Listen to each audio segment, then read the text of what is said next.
পারে নাই। বাংলাদেশের নাস্তিকবাদী দালালদেরকে হুঁশিয়ার উচ্চারণ করে দিয়ে বলতে চান, এই বাংলাদেশে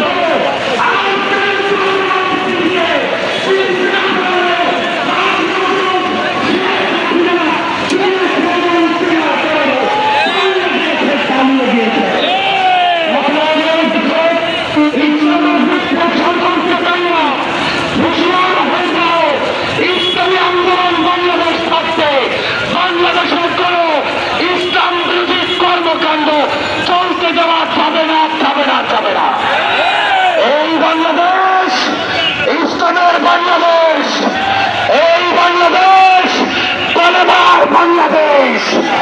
এই বাংলাদেশে আগামী দিনে যারাই ক্ষমতায় আসবে, ইসলাম বাদ দিয়ে, মুসলমানের ধর্মনীতি বাদ দিয়ে কেউ আসতে পারবে না, পারবে না, পারবে না।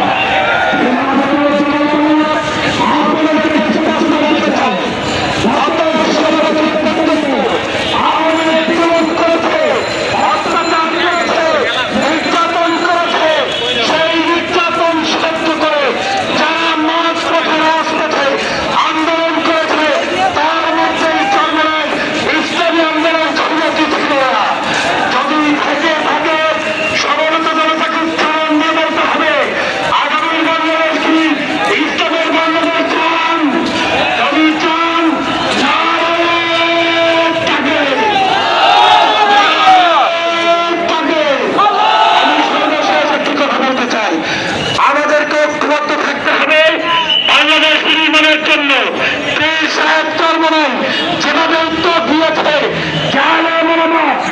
যে মাস্টাকের হোক, যে তরিকার হোক, যে আন্দোলন হোক, সবাই মিলে কাজে চাপ মিলিয়ে বাংলাদেশের আগামী নির্বাচনে ইসলামের সপক্ষের শক্তিকে ভোট দিয়ে কারা নির্বাচিত করতে চান, তাহলে তাকে দিতে হবে।